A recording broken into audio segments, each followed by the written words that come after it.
जी ये वो बिल्डिंग है जहाँ पे रज़ाक भाई का अपार्टमेंट है। 2,50,000 दिया। ठीक है। तो आपके अपना तकरीबन 50 से 60 हज़ार है इसका प्राइस। अस्सलाम वालेकुम। उम्मीद है आप सब दोस्त खैरियत से होंगे। मैं जिस टाइम मौजूद हूँ नगोया में। आज मेरा आखिरी दिन है। आज मेरी जो फ़्लाइट है वो रात 9:30 की है टोक्यो नरिता एयरपोर्ट से। अभी मैं यहाँ से निकलूँगा और मैं ट्रेन पकड़ूँगा जो नगोया से बुलेट ट्रेन चलती है। 2 घंटे में मुझे टोक्यो लेके जाएगी और टोक्यो पहुँच मैं वहाँ से ट्रेन चेंज करूँगा जो मुझे नरिता एयरपोर्ट पे लेकर जाएगी। और फिर वहाँ से मेरी जो फ़्लाइट है वो रात को 9:30 की है। बस अभी हम निकलने वाले हैं नगोया एयरपोर्ट की तरफ, सॉरी स्टेशन की तरफ। तो अभी दिन के 1:30 बज रहे हैं और टेम्परेचर है 34। मौसम आज अच्छा है, धूप है लेकिन मौसम काबिल बर्दाश्त है, इतनी गर्मी नहीं है ज़्यादा। तो आज मैं आपको अपार्टमेंट दिखाने वाला हूँ अपना, रज़ाक चीमा साहब का, जिनके पास मैं नगोया में रुका था। चलते हैं, मैं आपको अपार्टमेंट दिखाता हूँ कि यहाँ पे अपार्टमेंट कैसा होता है। जी ये वो बिल्डिंग है जहाँ पे रज़ाक भाई का अपार्टमेंट है और ये उसकी सारी पार्किंग है। यहाँ पे घर के किराए के अलावा पार्किंग का किराया जो है वो अलहदा होता है, जो पर मंथ पे करना होता है। तो चलते हैं, मैं आपको दिखाता हूँ। और यहाँ पे बाइक्स और साइकिल्स के लिए एक अलहदा पार्किंग बनाई गई है। जैसे कि आप देख सकते हैं, इसके ऊपर शेड भी है ताकि साइकिल वगैरह या मोटरसाइकिल गर्म नहीं हो। चलें आपको अपार्टमेंट दिखाते हैं। ये जिस पे अभी हम इंटर हो रहा हूँ मैं, ये 1 नंबर फ्लोर है। सीमा साहब का 3 नंबर फ्लोर पे जो है वो अपार्टमेंट है।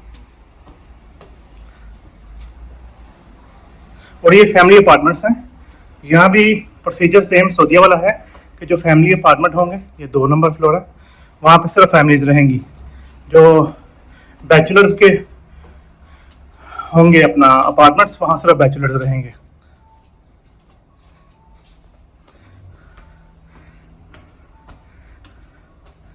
चलिए जी, ये अपार्टमेंट है उनका 302 नंबर।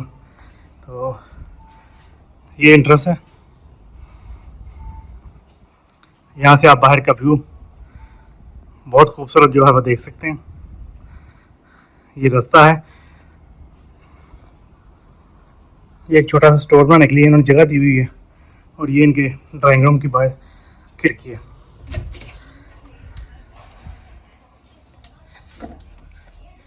ये इंट्रेंस है। रशिया में भी ऐसे ही जूते बाहर उतारते हैं। और ये छोटा सा ड्राइंग रूम है लेकिन इन्होंने ऑफिस बनाया हुआ है ना।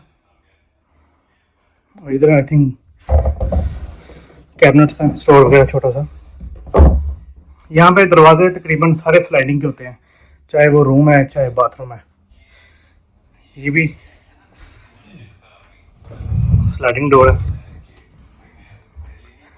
ये देखिए, छोटा सा डाइनिंग टेबल है, एक छोटा सा हॉल है यानी कि ना। ये आप किचन है देख सकते हैं। कोई इतना बड़ा किचन नहीं, जैसे अभी पाकिस्तान में चल रहे हैं छोटे छोटे किचन, ऐसे किचन होते हैं। और ये इस साइड पे वॉशरूम है, इसका भी स्लाइडिंग डोर है। ये देखें, यहाँ पे बेसन है, कपड़े धोने की मशीन है और ये एक लहदा है, आप देख सकते हैं। ये टब लगा हुआ है नहाने के लिए।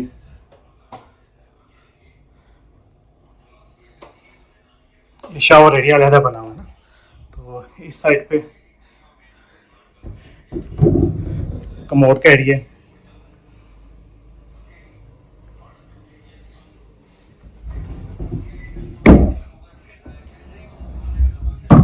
और ये मैंने अभी बंद कर दिया स्लाइडिंग डोर ना। और ये फिर एक स्लाइडिंग डोर है। ये ड्रेस कैबिनेट है। और ये टीवी हॉल है, सिटिंग एरिया, लिविंग। यहाँ पे एक रूम है, बेडरूम। इस साइड पे भी ड्रेस कैबिनेट है। आप जैसे कि देख सकते हैं घर में सारे स्लाइडिंग डोर है।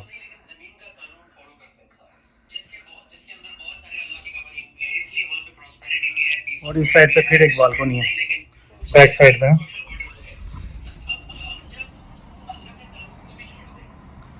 फिर एक बिल्डिंग इसके पीछे भी एक ऐसी ही है तकरीबन, यानी कि आगे से भी और बैक साइड से भी बालकनी है। चले आए अब चीमा साहब से इसके किराए के बारे में पूछते हैं। चीमा साहब क्या रखेंगे? चीमा साहब किराया कितना है इस फ्लैट पे? इसके डिपेंड है जुबान में कराए अपना जो इनकम इनकम साहब नहीं फैमिली के लिए क्या नहीं, किराया? मतलब ये होता है ना, इनकम अगर आपकी है ना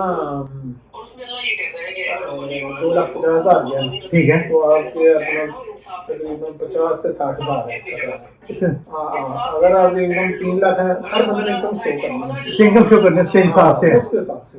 हाँ, अभी कितना इसका किराया? इसका अभी 60,000 गाड़ी का किराया, पार्किंग का किराया और बिजली के जो बिल है वगैरह वो अलग है? बिजली का बिल है ये तकरीबन 10,000 बिजली का बिल आता है, ठीक है। और पानी का तकरीबन 5,000, 5,000 वो भी है। 70,000 ये लोग तकरीबन। गैस का भी होता है। वो कितना हो गया? गैस और बिजली इकट्ठी है, तब भी मेरा ये 10,000 70,000 यानी टोटल तकरीबन फैमिली के लिए। बाकी जो बैचलर है वो तो इकट्ठे रहते हैं, उनका गुजारा रहता है। जी, अगर आपने जापान में फैमिली रखनी है तो इतना आपकी जो ना जेब बर्दाश्त करनी होनी चाहिए। आपका यानी कि बिजनेस हो छोटा मोटा तो आप अफोर्ड कर सकते हैं। बाकी जो बैचलर्स का रहने का तरीकाकार है वो आपको पता है, वो इकट्ठे रहते हैं तो वो अफोर्डेबल हो जाता है इकट्ठे ग्रुप बना के ना। तो आज की वीडियो यहाँ ख़त्म करते हैं, फिर मिलेंगे इंशाल्लाह की नई वीडियो में।